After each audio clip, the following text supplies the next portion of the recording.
अस्सलाम वालेकुम friends, welcome back to top smarties drama serial Patthar Dil. पुप्पो ने मिनाहिल की ज़िंदगी तो ऐसी बर्बाद की कि अब दोबारा सुलझती हुई नज़र तो नहीं आ रही। मिनाहिल चाहती थी जैन को रोकना, मगर वो चाहकर भी जैन को नहीं रोक पाई। ऊपर से पुप्पो ने ये कह दिया कि किसी को बताने की ज़रूरत नहीं कि जैन ने तुम्हें छोड़ दिया। हम किस किस को जवाब देते फिरेंगे। अब सारी ज़िंदगी तो तुमने इसी घर में रहना है, तो बेहतर है कि इस चीज़ को चुप करके सह जाओ। जब मिनाहिल ने कुछ कहना चाहा कि ऐसे कैसे मैं ये बात सबसे छुपा सकती हूँ, एक ना एक दिन तो ये बात सबको पता चलनी ही है। ये कोई इतनी छोटी बात तो है नहीं जो हम छुपा लेंगे। लोग पूछेंगे कि जैन कहाँ है, क्यों नहीं आता, क्यों मुझे नहीं लेके जाता, तो मैं क्या जवाब दूंगी। अब पुप्पो को तो काफ़ी गुस्सा आ जाता है और मिनाहिल के मुंह पर एक ज़ोरदार थप्पड़ रख कर दे मारती हैं कि तुम्हें बहुत जवाब देने आ गए हैं। आजकल तुम में कुछ ज़्यादा बातें नहीं आ गई, जो मैंने कहा बस वही करो। जब मिनाहिल ने कुछ बोलना चाहा तो पुप्पो ने चुप करवा दिया और कहा कि शर्म नहीं आ रही, सामने माँ जैसी पुप्पो खड़ी है और जवाब दे रही हो, कभी मुझे माँ समझ के तो देखो। मिनाहिल ने कह दिया कि आपको माँ ही समझा था, क्या आपने मेरे साथ बेटी वाला सलूक किया? आपने एक बार भी जैन को रोका कि मुझे डिवोर्स ना दे? आपने कौन सी बेटी वाले फ़राइज़ मेरे लिए सर अंजाम दिए हैं? मेरे लिए आपने ऐसा कुछ नहीं किया। और अब मैं अपने हक़ के लिए बोलूँगी, मैं अपने हक़ के लिए आवाज़ उठाऊँगी और अब ना ही मुझे कोई रोक सकता है और ना ही मैं किसी के रोकने से रुकूँगी। चलो जी, मिनाहिल ने पुप्पो को जवाब देना तो शुरू कर दिया। शायद आगे जाकर मिनाहिल की ज़िंदगी इससे बेहतर हो जाए, क्योंकि अगर चुप रहती, अंदर ही अंदर घुटती रहती, तो पुप्पो तो उसको अंदर ही अंदर खा जाती। अब ये बात तो वलीद को भी खाई जा रही है कि आखिर मिनाहिल को ऐसा क्या हुआ है कि वो बिल्कुल ही सही से रिएक्ट नहीं कर रही। वलीद के जाने और नरगिस के जाने पर भी मिनाहिल ने कोई ऐसा रिएक्शन नहीं दिया, बल्कि वो तो मिलने भी नहीं आई। मगर नरगिस ने अपने बेटे को मुतमईन करने की कोशिश की कि मेरी मिनाहिल से बात हुई है। वो मुझे कह रही थी कि ऐसी कोई बात नहीं।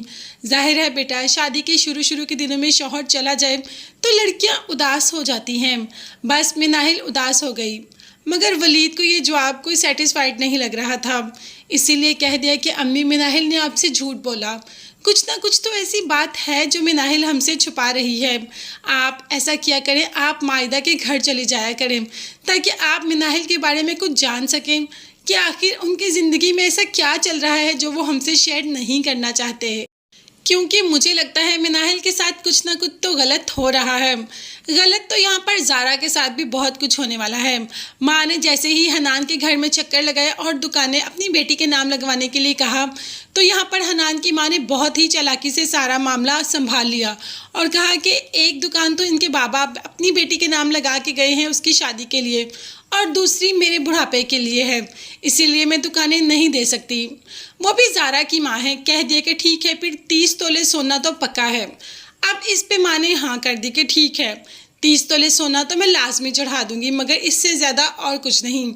ये घर और दुकानें मेरे मरहूम शौहर की अमानत है। अब ये वादा तो कर लिया हनान की माँ में। हनान तो परेशान हो गया कि अम्मी, आप 30 तोले सोना कहाँ से देंगी?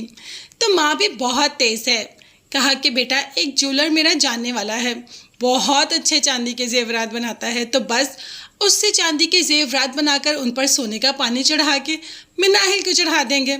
हनान ने कहा कि अगर उनको पता चल गया तो माँ और भी ज़्यादा तेज़ है कि ऐसा कैसे हो सकता है, हम तो उनको मौका ही नहीं देंगे कि उनको पता चले। हम तो शादी के ऐन दिन के जेवरात देकर आएंगे ताकि उनके पास मौका ही ना हो कि वो चेक करवा सके। अब देखते हैं कि माँ और हनान इन चालों में कामयाब हो भी पाएंगे या नहीं। ऐसे ही तो किया था ना मायदा ने मिनाहिल के साथ, उसका सब कुछ अपने नाम करवा लिया और उसके पास कुछ भी नहीं रहा। अब उसकी बेटी के साथ भी ऐसा ही धोखा हो रहा है। उसकी बेटी को जो भी मिल रहा है सब कुछ नकली मिल रहा है, जिसकी कि कोई औकात नहीं। आगे जाकर पता चलेगा कि उसने जब दूसरे की बेटी के साथ ऐसा किया तो अपनी बेटी के साथ भी क्या हुआ। इसी को तो मकाफाते अमल कहते हैं। इसीलिए तो कहते हैं कि दूसरों पर जुल्म और तशद्दुद करने से पहले ये क्यों भूल जाते हैं लोग कि हमारे घर में भी बेटियां हैं। दूसरों की बेटी पर इतना जुल्म करते हैं कि अपनी बेटियां नज़र ही नहीं आती। मगर माजरा को अपनी ज़ारा अच्छी तरीके से नज़र आएगी। बस एक बार वो हनान के घर में ब्याह के तो जाले। जैन जिसने कि अपनी माँ को बता भी दिया था कि मैं शादीशुदा हूँ, मगर माँ ने फिर भी जोर दिया कि नहीं, मिनाहिल से शादी करो, मिनाहिल से शादी करो। माँ को सिर्फ इस बात का था कि मेरा बुढ़ापा कैसे गुजरेगा, मिनाहिल से शादी करवा दूंगी तो वहाँ पर वो बीवी रहेगी, मिनाहिल यहाँ पर रहेगी और मिनाहिल को जैन सारी ज़िंदगी लेकर नहीं जाएगा, क्योंकि बेटी पर तो उसको उम्मीद है नहीं कि बेटी उसकी कोई खिदमत करेगी या उसको संभालेगी। और वैसे भी बेटियां तो अपने घर की हो जाती हैं, तो घर में तो बहू ही होती है, फिर उसको ही बेटी बनाकर रखना पड़ता है। मगर माजदा ने तो ऐसे कुछ नहीं किया, उसको तो ऐसा धकेला कि उसको उजाड़ कर ही रख दिया। और अब कहती है कि इस उजड़ेपन का नाम भी ना लो और ख़ुद को संवार कर रखो।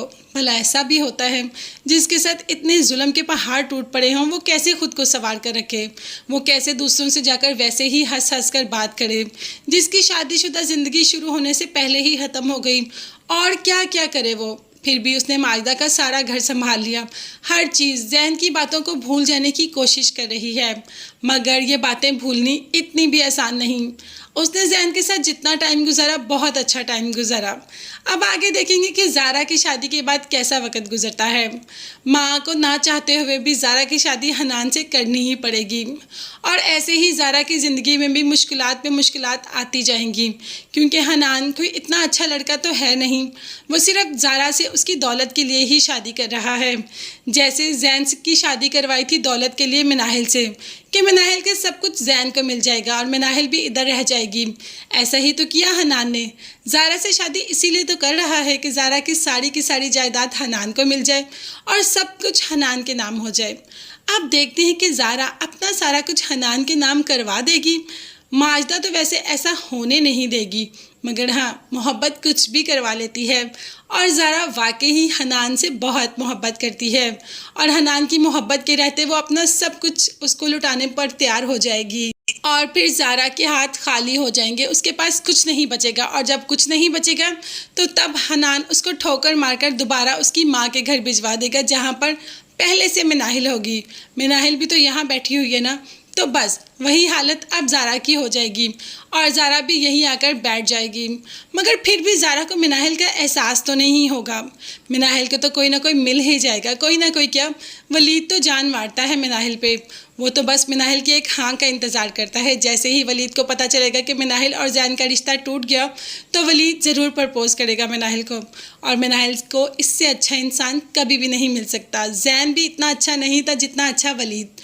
आपकी इस ड्रामे के बारे में क्या राय है? आपको ये ड्रामा अच्छा लगता है या नहीं लगता? और लगता है तो कितना? किसकी स्टोरी ज़्यादा अच्छी लगती है, मिनाहिल की, जैन की, वलीद की या ज़ारा की? मुझे तो वैसे यहाँ पर वलीद और मिनाहिल दोनों की स्टोरी बहुत पसंद है। जैन में तो मुझे कोई बिल्कुल भी इंटरेस्ट नहीं और ज़ारा मुझे वैसे ही नहीं अच्छी लगती। आप भी अपनी कीमती राय का इजहार ज़रूर कीजिएगा और हाँ, चैनल को लाजमी सब्सक्राइब कीजिएगा। जाते जाते बेल आइकॉन भी प्रेस करें ताकि हर नई आने वाली वीडियो आप तक बआसानी पहुँच सके। अपना बहुत ज़्यादा ख्याल रखिएगा और अपनी कीमती दुआ में मुझे भी याद रखिएगा। फिर आऊँगी, तब तक के लिए अपना बहुत ज़्यादा ख्याल रखिएगा। अल्लाह हाफिज़, bye bye and take care.